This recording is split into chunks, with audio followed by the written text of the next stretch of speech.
بسم اللہ الرحمن الرحیم الحمد لله وحده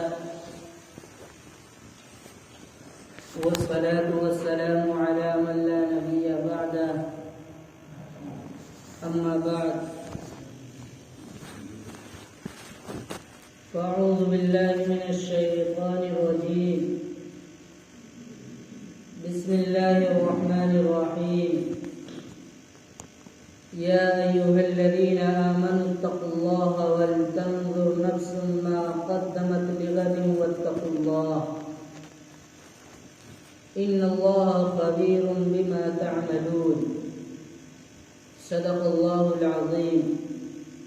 عن أبي هريرة رضي الله تعالى عنه قال قال رسول الله صلى الله عليه وسلم من حسن إسلام المرء تركه ما لا يعنيه أو كما قال عليه الصلاة والسلام. محترم بزرگوں، دینی بھائیوں، میں نے قرآن حکیم کی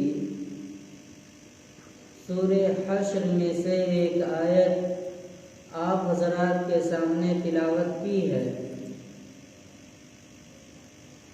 اس سورت کا نام ہی سورہ حشر ہے.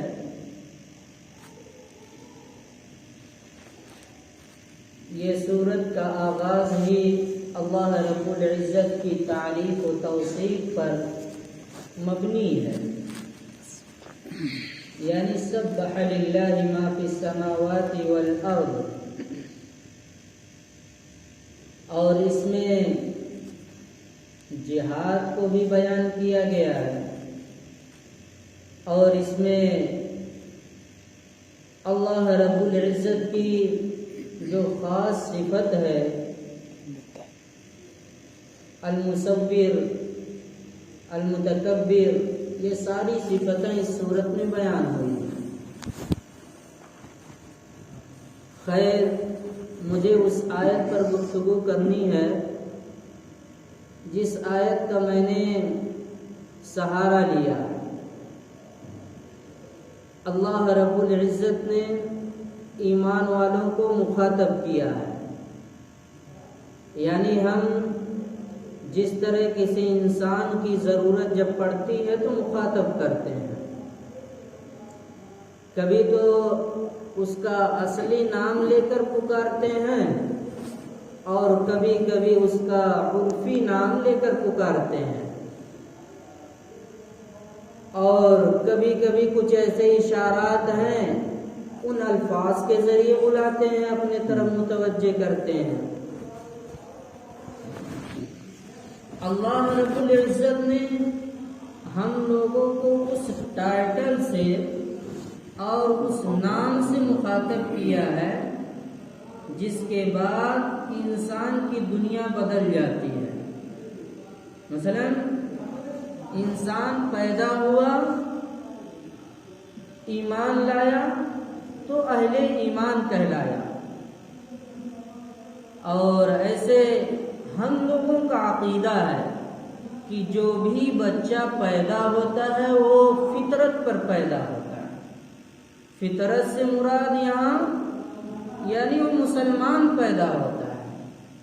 ہاں، یہ بات الگ ہے کہ اس کے اولاد یعنی ان کے والدین، ان کے سرپرست، ان کے گارجن یہودی ہیں تو وہ بچہ بھی یہودی ہوگا، نصرانی ہے تو وہ بچہ بھی نصرانی ہوگا، اور اگر ان کے والد مسلمان ہیں تو ظاہر سی بات ہے وہ پہلے سے اپنی فطرت پر پیدا ہوا مسلمان ہی تو وہ بھی مسلمان ہی رہے گا. اللہ رب العزت نے ہم لوگوں کا ایک ٹائٹل رکھا ہے، هو سماکم المسلمین، ہم سب لوگوں کا اللہ رب العزت نے مسلمان رکھا ہے.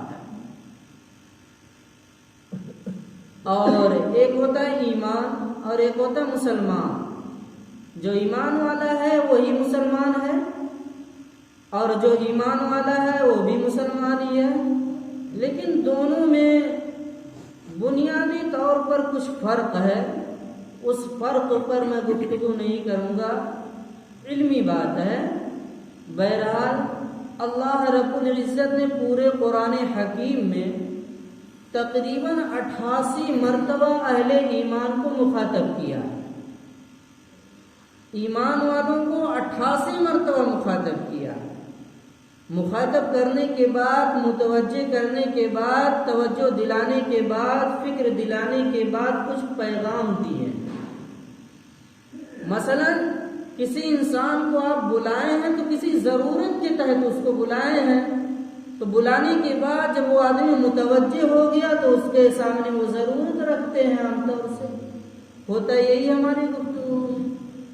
اللہ رب العزت نے ہم سب کو مخاطب جو کیا ہے، یہ نبی کریم صلی اللہ علیہ وسلم کے واسطے سے مخاطب کیا، یعنی اللہ کا جو کلام ہے، جس کو کلام اللہ کہتے ہیں، اور دوسرے نام سے بھی یاد کیا جاتا ہے قرآن شریف، قرآن پاک، کلام مجید، قرآن مجید، ان تمام ناموں سے یہ بظاہر آپ کو دو دفتیوں کے درمیان میں لکھے ہوئے الفاظ نظر آ رہے ہوں گے۔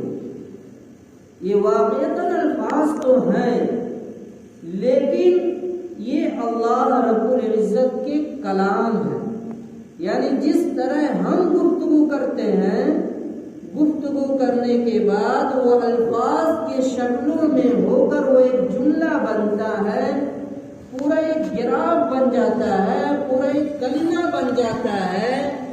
اسی طرح جس طرح ہماری گفتگو کو کسی ریکارڈ کے ذریعے ریکارڈ کر لیا جائے، یا قلم کے ذریعے اس کو کاپی میں یا اور دیگر چیزوں میں قلم بند کر لیا جائے، تو بظاہر تو وہ الفاظ کتابوں کے شکلوں میں اور دیگر چیزوں کے شکلوں میں الفاظ نظر آئیں گے، لیکن جس کی ریکارڈنگ ہوئی ہے، جس کی گفتگو کو آپ نے قلم میں بند کیا ہے، تو یہی کہا جائے گا کہ یہ فلاں صاحب کا کلام ہے، یعنی فلاں صاحب نے ایسا ایسا فرمایا ہے۔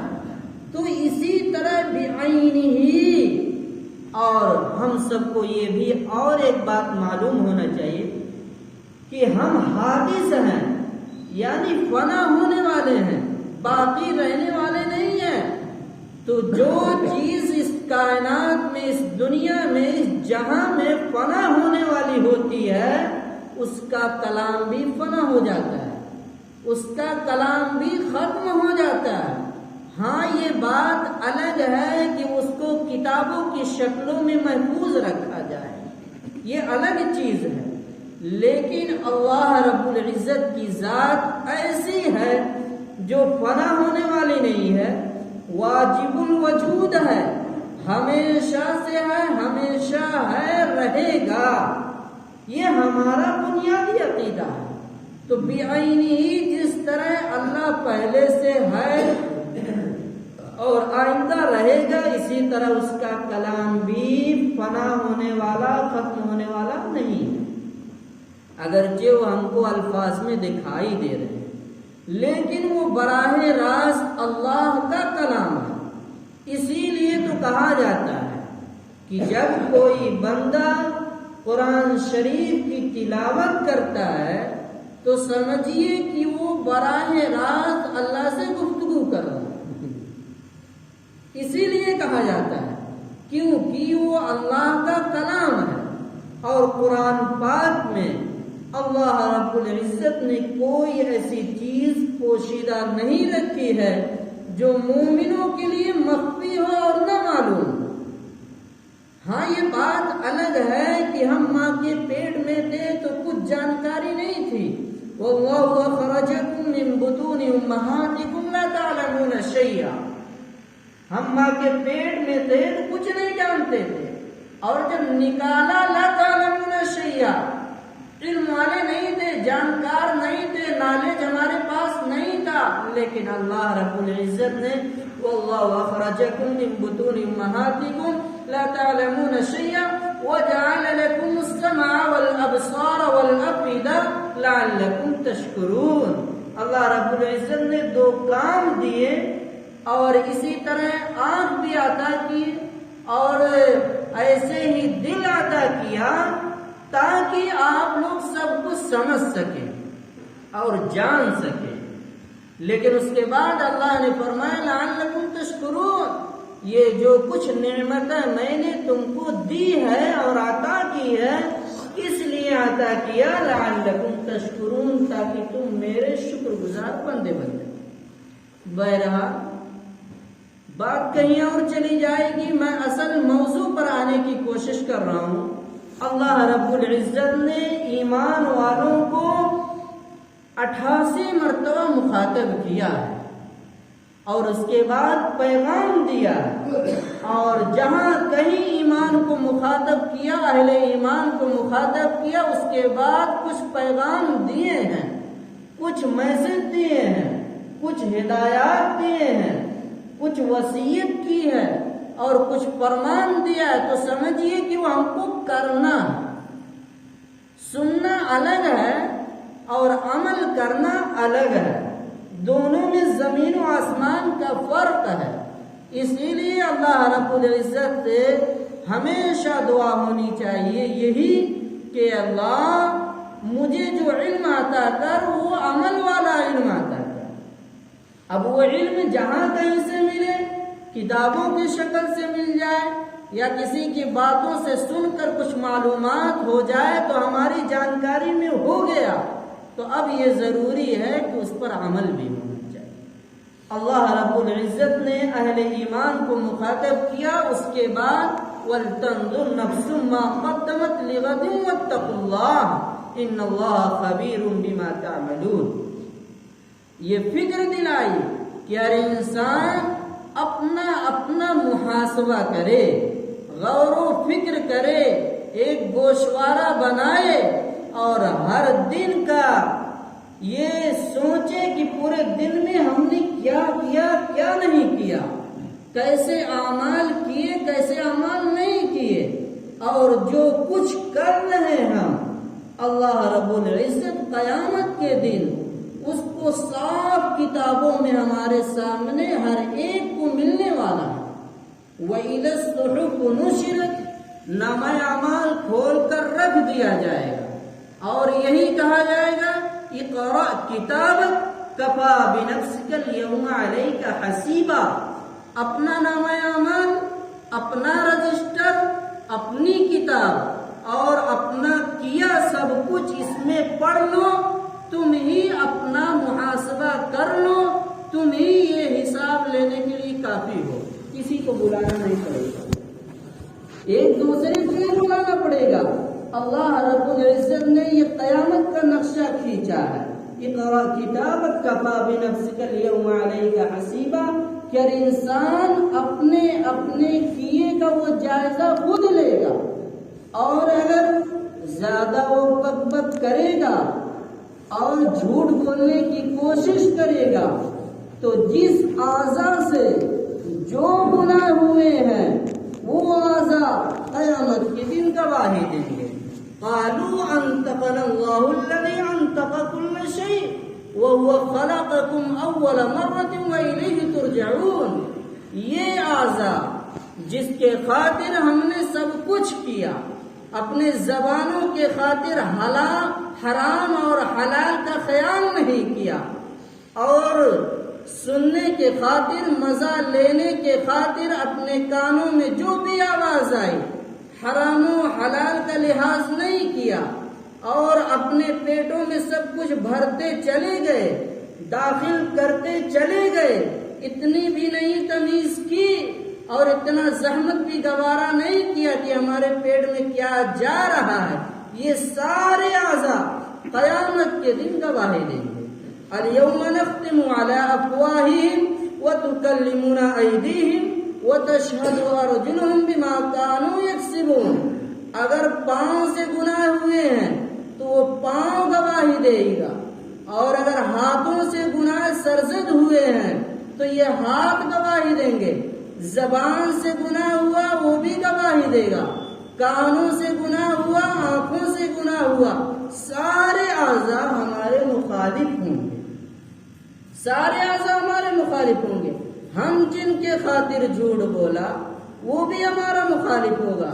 ہم جس مزہ لینے کے خاطر جو کچھ سنا اور اس کے تلذذ میں اور اس کی لذت میں اتنا مگن ہو گئے کہ ہم نے حلال و حرام کا لحاظ نہیں کیا، یہ سارے اعضاء قیامت کے دن گواہی دیں گے. اللہ رب العزت نے اس دن کی انسانوں کو فکر دلائی کہ جو آنے والا دن ہے، یعنی لغت کل کے بارے میں. اور کل کے بارے میں کسی کو نہیں معلوم ہے کہ وہ ہمارے حصے میں کل آئے گا کہ نہیں آئے گا، ہمارے زندگی میں کل ہوگا کہ نہیں ہوگا، کسی کو نہیں معلوم ہے. اللہ رب العزت نے آخرت کی فکر دلائی اور آخرت کا جو مرحلہ ہوگا اور جو مراحل ہوں گے بڑے نازک ہوں گے. قرآن حکیم میں جب پڑھیں گے تو یہی معلوم چلے گا یوم یفر المرء من اخیہ وامہ وابیہ وصاحبتہ وبنیہ لکل امرئ منہم یومئذ شأن یغنیہ. اور آگے پڑھیے ان علیکم لحافظین کراما کاتبین یعلمون ما تفعلون ان الابرار لفی نعیم وان الفجار لفی جحیم یصلونها یوم الدین وما هم عنها بغائبین وما ادراک ما یوم الدین ثم ما ادراک ما یوم الدین یوم لا تملک نفس لنفس شیئا.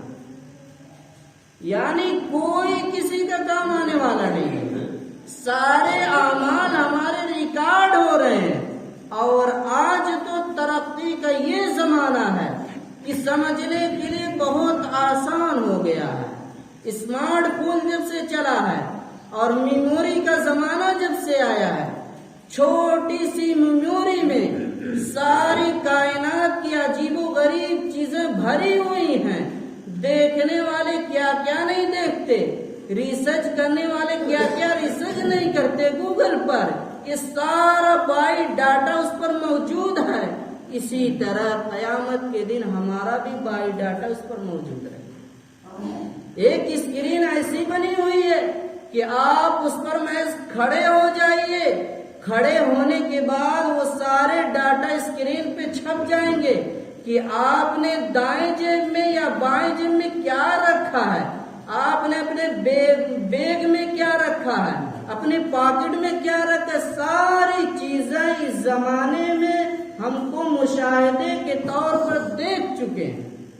تو قیامت کے بارے میں کسی کو شک نہیں ہونا چاہیے کہ ہمارا اعمال یہ جو ہم چھپ چھپ کے کر رہے ہیں کوٹھریوں میں اور کسی کی نگاہ بھی نہیں پہنچ رہی ہے، کون گواہی دے گا؟ ایسی عدالت لگے گی کہ کوئی گواہ بھی آئے گا؟ یہ سارے خیالات آپ کے جو ہیں دھرے کے دھرے رہ جائیں گے.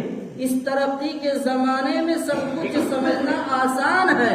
اور آپ کہیں ان علیکم لحافظین کراما کاتبین کہ فرشتے مقرر ہیں، لکھتے لکھتے تو تھک جاتے ہوں گے بیچارے، ہو سکتا آرام کرنے کے لیے وہ سو بھی جاتے ہوں. ایسا کچھ نہیں، ایسا کچھ نہیں ہے. آپ ATM کے مشین پہ جا رہے ہیں، لکھا ہے یہ 24 گھنٹے آپ کی خدمت کے لیے اپلبدھ ہے. کیا مطلب؟ باڈی گارڈ رہے یا نہ رہے، اگر رہتا بھی ہے تو ڈیوٹی بھی چینج ہوتی ہے. یعنی 12 گھنٹہ ایک بیٹھتا ہے، 12 گھنٹے کے بعد دوسرا آگے بیٹھتا ہے. اسی طرح ہمارا جو نامہ اعمال لکھ رہے ہیں فرشتے، ان کی بھی ڈیوٹیاں تبدیل ہوتی ہیں، ان کی بھی ڈیوٹیاں تبدیل ہوتی ہیں. کوئی یوں نہ کہے کہ وہ سو گئے ہوں گے اور ہم ایسا گناہ چلو ابھی کر لیتے ہیں. ان کو نالج بھی نہیں ہوگا، ان کو جانکاری بھی نہیں ہوگی وہ کیا لکھیں گے. ذی قوت عند ذی العرش مکین مطاع ثم امین. بڑے زبردست ہیں اور اتنے طاقتور ہیں اور اتنا مطیع فرما بردار ہے کہ آپ اس سے رجسٹر چھیننا چاہیں تو چھین بھی نہیں سکتے۔ ایسا نہیں ہے کہ آپ نے کروڑوں کا لاکھوں کا گبن کیا اور اس فائل کو آپ دبا دیں، ایسا اس دنیا میں ہوتا ہے، وہاں نہیں ہونے والا۔ ان یوم الفصل کان میقاتا، وہ انصاف کا دن ہوگا اور انصاف کے دن ترازو قائم کی جائے گی۔ ونضع الموازین القسط لیوم القیامہ فلا تظلم نفس شیئا وإن كان مثقال حبة من خردل أتينا بها وكفى بنا حاسبين۔ اللہ رب العزت نے قیامت کا نقشہ کھینچا کہ میزان عدل قائم کی جائے گی، انصاف کا ترازو قائم کیا جائے گا، اور کسی انسان کے ساتھ ذرہ برابر، رائی کے دانے کے برابر ظلم نہیں کیا جائے گا۔ وَلَا يَظْلِمُ رَبُّكَ أَحَدًا وَعُرِضُوا عَلَى رَبِّكَ صَفًّا لَقَدْ جِئْتُمُونَا فُرَادًا كَمَا خَلَقْنَاكُمْ أَوَّلَ مَرَّةٍ۔ اور اللہ رب العزت نے سورہ کہف میں یوں ارشاد فرمایا، وَوُزِّيَ الْكِتَابُ فَتَرَى الْمُجْرِمِينَ مُشْفِقِينَ مِمَّا فِيهِ وَيَقُولُونَ يَا وَيْلَتَنَا مَا لِهَذَا الْكِتَابِ لَا يُغَادِرُ صَغِيرَةً وَلَا كَبِيرَةً إِلَّا أَحْصَاهَا وَوَجَدُوا مَا عَمِلُوا حَاضِرًا۔ یعنی چھوٹا کرتوت ہو یا بڑا کرتوت ہو، فَمَن يَعْمَلْ مِثْقَالَ ذَرَّةٍ خَيْرًا يَرَهُ وَمَن يَعْمَلْ مِثْقَالَ ذَرَّةٍ شَرًّا يَرَهُ۔ اللہ رب العزت نے دو ٹوک میں فرمایا، رائی کے دانے کے برابر بھی اچھے اعمال ہوں گے پھر بھی اس کو دیکھے گا، برے اعمال ہیں اس کو بھی دیکھے گا۔ بہرحال وقت ہو رہا ہے، میں اپنی مختصر بات ختم کر رہا ہوں۔ اللہ رب العزت نے آخرت کی ہر انسانوں کو فکر دلائی ہے کہ اس دن کی تیاری کرو جس کے بارے میں معلوم نہیں ہے، غنیمت سمجھ، زندگی کی بہار کہ آنا نہ ہوگا یہاں بار بار۔ جاگ لے جو جاگنا ہے، افلاک کے سائے تلے، حشر تک سوتا رہے گا خاک کے سائے تلے۔ ہمارا جو نظریہ ہے خالص دنیا کے خاطر، اور دنیا کے خاطر حرام و حلال کی تمیز بھی نہیں کرتے اب، اور جائز ناجائز کی بھی تمیز نہیں کرتے، بس دنیا بننی چاہیے، کروڑ پتی تو مجھے بننا ہی ہے، لکھ پتی تو بننا ہی، آئے جہاں کہیں سے آئے سمیٹ کے مجھے رکھنا ہے، اور اس بینک میں رکھنا ہے جس بینک کو خسارہ بھی ہونے والا ہے، اور اس بینک میں رکھنا ہے جس بینک کے لیے ہم کو لائن میں لگنا ہے۔ لیکن ایسے اعمال ہم کرنے پر آمادہ نہیں ہوتے، اور ہمارے سر کے جو بھی نہیں رہتے کہ تقریریں تو ہو جاتی ہیں، مسجدیں خالی خالی رہتی ہیں، اذان ہوگی، مسجدیں آپ کے یہاں 2 منزلیں کی رہیں گی، 4 منزلیں کی رہے گی، اور عصر میں 4 ہی لوگ رہیں گے، 3 ہی لوگ رہیں گے، 4 ہی لوگ رہیں گے، 5 ہی لوگ رہیں گے۔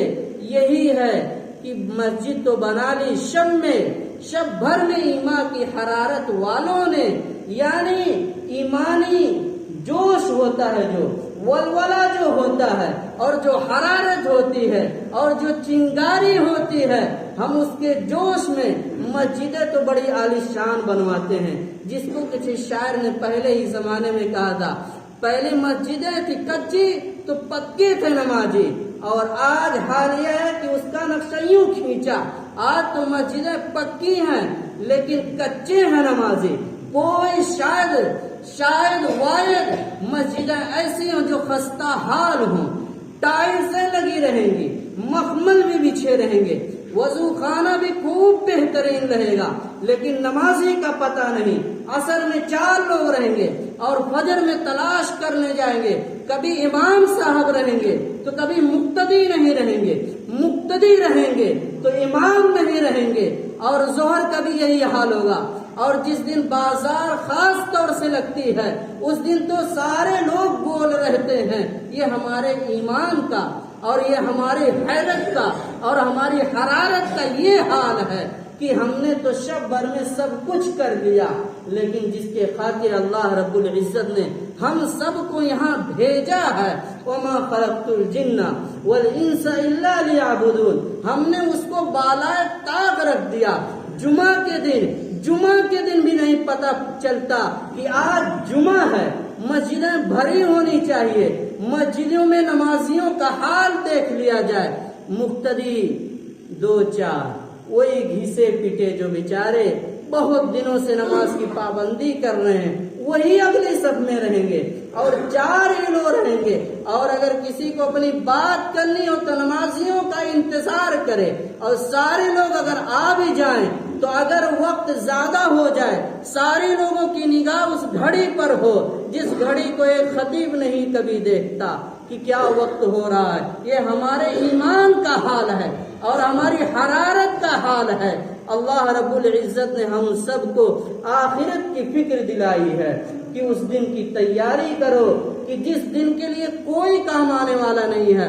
ہر انسانوں کو 3 مرحلوں سے گزرنا ہوگا، اور